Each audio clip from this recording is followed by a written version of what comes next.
Hi everyone, I'm Rincey and this is Rincey Reads. Today I'm going to be doing a book review on The Underground Railroad by Colson Whitehead. This is probably one of the biggest releases of the year. If you hadn't heard already, Oprah picked it as her next book club pick. She moved up the publication date like more than a month. So as soon as like that whole hullabaloo happened, I picked up the book immediately. I was already planning on reading it, but that whole thing just really solidified it for me. In this story, you are following the slave named Cora who is working on this plantation in Georgia. She is, not only a slave on this plantation, but she is sort of an outcast from all of the other slaves on the plantation. She is sort of infamous on this plantation because her mother ran away and left her behind and was one of the only slaves to run away from this plantation and actually like stay away. Like no one knows what has happened to Cora's mother, but they just assume that she's made it somewhere up north, possibly in Canada. Cora's a little bit bitter about the fact that, her mother left her behind. And then one day Cora is approached by this new slave named Caesar, and he basically tells her about this thing called the Underground Railroad and suggests that they run away together. He wants her to come along with because he thinks she might be some sort of like good luck charm since her mother was one of the only slaves to be able to get away. And in this story, the Underground Railroad is a literal railroad, so there are like actual train cars running underground with actual conductors. The stops are different people's houses. And so this story just follows Cora and Caesar as they run away from this plantation and about how they are just constantly seeking freedom. This book was so fantastic. I gave it a 4 out of 5 stars. I'll tell you that right off the bat. I really enjoyed it. It's super brutal and heartbreaking and honest and just so well done. Colson Whitehead's writing is just so on point in this book. I have never read any Colson Whitehead book, I should say that, so I don't know if his writing is always like this, but there's something about the way this book is written that's so masterfully done. His writing style in this book is slightly detached. I've seen people describe it as being almost clinical, which is definitely true, but I think that's done with a purpose. I feel like that reflects sort of the detached nature that Cora has throughout this story, being a slave, dealing with extremely difficult and brutal situations. I feel like Cora herself is sort of detached from the things happening around her, and the writing reflects that. I think that the detached style also provides a way for the reader to deal with the extremely violent things that happen in this book. There's no sugarcoating the violence in this.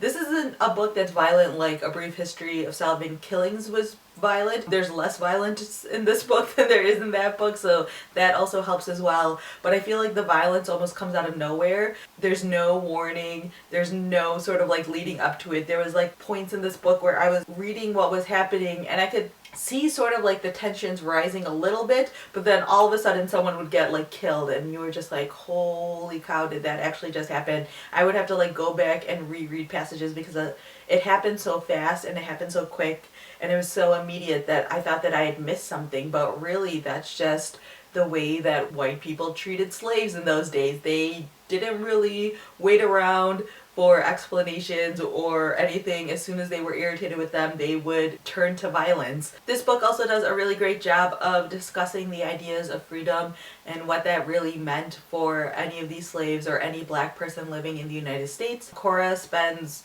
basically this entire book on the run, terrified that she's going to get captured by the slave hunters and be taken back to Georgia. And so she's constantly questioning whether or not she's free because she's always hiding. There are multiple times in this book where she's had to like hide her identity, physically hide herself, and the sacrifices that she has to make in order to seek any sort of non-slave lifestyle is just so intense and so extreme. Just as soon as Cora thinks she can let her guard down, or the reader feels like that they can let their guard down, Colson Whitehead finds a new way to sort of bring in tension, bring in conflict. I felt like I was constantly on the edge of my seat trying to see how Cora's story was going to turn out because there was no way to predict it because her life was just a roller coaster. It just keeps going back and forth, and it just never lets the reader go. Another thing that I really liked about this book is that there are chapters interspersed in here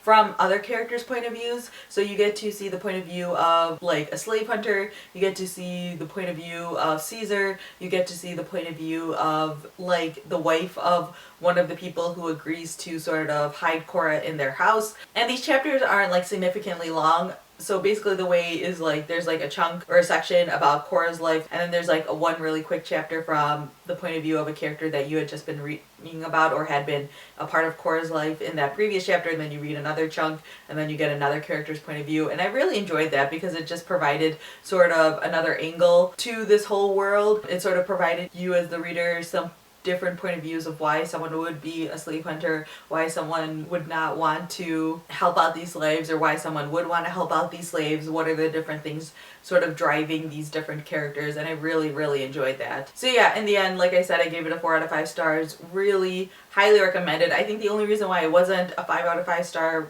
book for me was because of the detached nature of the writing. So I don't know if that's going to affect other people's reading of this book, but it's so good. Totally highly recommended. Definitely worth picking up. It's a pretty quick read. It took me a little bit of time to read it, but that's just because the Olympics were happening and I kept getting distracted. And it'll definitely be in my like top books of the year. I already know that. So yeah, those are my quick thoughts on The Underground Railroad by Colson Whitehead. If you've read this book, feel free to leave a comment down below letting me know what you guys thought of it. Or if you have any questions about the book, feel free to leave that down in the comment section as well. Or if you've read any other Colson Whitehead, definitely recommend me some of his other books. I know that all of his books are extremely different from one another, so I'm not completely sure which one to go with next. There's another one called Zone something that I can't remember off the top of my head exactly, that deals with like zombies I've heard of, and it just seems intriguing. It's one that I've heard recommended a lot of times when it comes to Colson Whitehead, so I definitely am interested in reading more of his books now for sure. So yeah, that's all I have for now, and thanks for watching.